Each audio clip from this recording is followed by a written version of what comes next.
जय श्री राधे गोविंद। श्री हरिदास। जय बाबा भोलेनाथ। बाबा भोलेनाथ का अति पावन महीना श्रावण मास चल रहा है और आज हम इस वीडियो में श्रावण मास महात्म्य का दूसरा अध्याय सुनेंगे। कल मैंने इसका पहला अध्याय अपलोड किया था, अगर आपने वो नहीं सुना है तो उसे भी ज़रूर सुन लीजिए। तो चलिए शुरू करते हैं दूसरा अध्याय। इससे पहले अध्याय में सोनक जी सूत जी से सभी मासों में उत्तम श्रावण मास का महात्म्य पूछते हैं। तब सूत जी ने भगवान शिव और सनत कुमार के बीच का संवाद बताया, जिसमें शिव जी ने अपने प्रिय मास श्रावण मास की महिमा के बारे में बताया। अब हम शुरू करते हैं श्रावण मास महात्म्य का दूसरा अध्याय। ईश्वर बोले, हे महाभाग, आपने उचित बात कही है। ब्रह्मपुत्र, आप विनम्र, गुणी, श्रद्धालु तथा भक्ति संपन्न श्रोता हैं। हे अनग, आपने श्रावण मास के विषय में विनम्रता पूर्वक जो पूछा है उसे तथा जो नहीं पूछा है वह सब अत्यंत हर्ष तथा प्रेम के साथ मैं आपको बताऊंगा। द्वेष ना करने वाला सबका प्रिय होता है और आप उसी प्रकार के विनम्र हैं, क्योंकि मैंने आपके अभिमानी पिता ब्रह्मा का 5वां मस्तक काट दिया था, तो भी आप उस द्वेष भाव को त्याग कर मेरी शरण को प्राप्त हुए हैं। अतः हे तात, मैं आपको सब कुछ बताऊंगा, आप एकाग्रचित होकर सुनिए।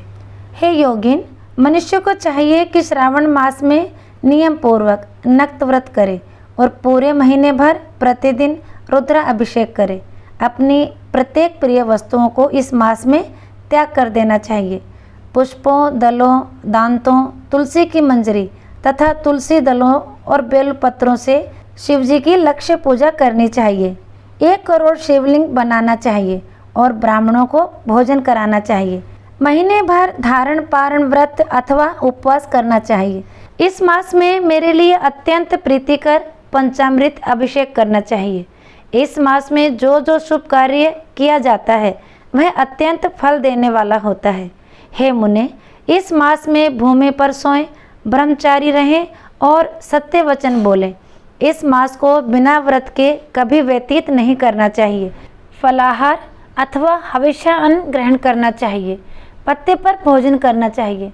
व्रत करने वाले को चाहिए कि इस मास में शाक का पूर्ण रूप से परित्याग कर दे।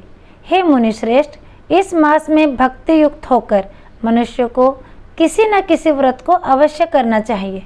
सदाचरण परायण, भूमि पर शयन करने वाला, प्रातः स्नान करने वाला, जितेंद्रिय होकर मनुष्यों को एकाग्र किए गए मन से प्रतिदिन मेरी पूजा करनी चाहिए। इस मास में किया गया पुरुष चरण निश्चित ही रूप से मंत्रों की सिद्धि करने वाला होता है। इस मास में शिव के षडाक्षर मंत्र का जाप अथवा गायत्री मंत्र का जाप करना चाहिए। शिव जी की प्रदक्षिणा, नमस्कार तथा वेद पारायण करना चाहिए। पुरुष सूक्त का पाठ अधिक फल देने वाला होता है। इस मास में किया गया ग्रह यज्ञ, कोटि होम, लक्ष्य होम तथा आयुत होम शीघ्र ही फलीभूत होता है और अभिष्ट फल प्रदान करता है।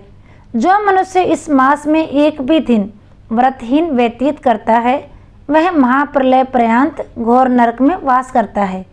यह मास मुझे जितना प्रिय है उतना कोई अन्य मास प्रिय नहीं है। यह मास सकाम व्यक्ति को अभिष्ट फल देने वाला तथा निष्काम व्यक्ति को मोक्ष प्रदान करने वाला है। हे सत्तम, इस मास के जो व्रत तथा धर्म हैं उन्हें मुझसे सुनिए। रविवार को सूर्य व्रत तथा सोमवार को मेरी पूजा व नक्त भोजन करना चाहिए। श्रावण मास के पहले सोमवार से आरंभ करके 3.5 महीने का रोटक नामक व्रत किया जाता है। यह व्रत सभी वांछित फल प्रदान करने वाला है। मंगलवार को मंगल गौरी का व्रत, बुधवार व बृहस्पतिवार के दिन इन दोनों वारों का व्रत, शुक्रवार को जीवंती का व्रत और शनिवार को हनुमान तथा नरसिंह का व्रत करना बताया गया है। हे मुने, आप तिथियों में किए जाने वाले व्रतों का श्रवण करें। श्रावण के शुक्ल पक्ष की द्वितीया तिथि को औदुंबर नामक व्रत होता है। श्रावण के शुक्ल पक्ष की तृतीया तिथि को गौरी व्रत होता है। इसी प्रकार शुक्ल पक्ष की चतुर्थी तिथि को दुर्वा गणपति नामक व्रत किया जाता है। हे मुने, उसी चतुर्थी का दूसरा नाम विनायक चतुर्थी भी है। शुक्ल पक्ष की पंचमी तिथि नागों के पूजन के लिए प्रशस्त होती है। हे मुने, इस पंचमी को रौरव कल्पादि नाम से जानिए। षष्ठी तिथि को सुपोधन व्रत और सप्तमी तिथि को शीतला व्रत होता है। अष्टमी अथवा चतुर्दशी तिथि को देवी का पवित्रारोपण व्रत होता है। इस मास के शुक्ल पक्ष तथा कृष्ण पक्ष की दोनों नवमी तिथियों को नक्त व्रत करना बताया गया है। शुक्ल पक्ष की 10वीं तिथि को आशा नामक व्रत होता है। इस मास में दोनों पक्षों में दोनों एकादशी तिथियों को इस व्रत की कुछ और विशेषताएं मानी गई हैं।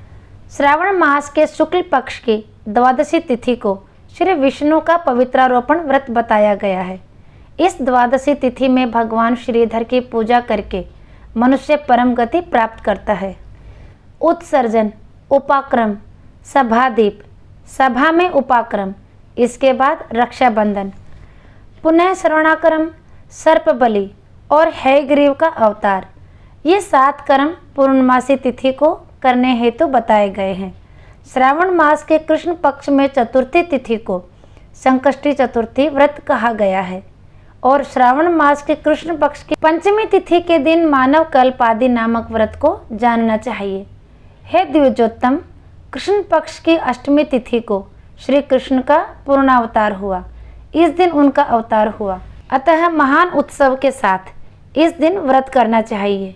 हे मुनिश्रेष्ठ, इस अष्टमी को मनवादी तिथि जानना चाहिए। श्रावण मास की अमावस्या तिथि को पिठोरा व्रत कहा जाता है। इस तिथि में कुशों का ग्रहण और वृषभों का पूजन किया जाता है।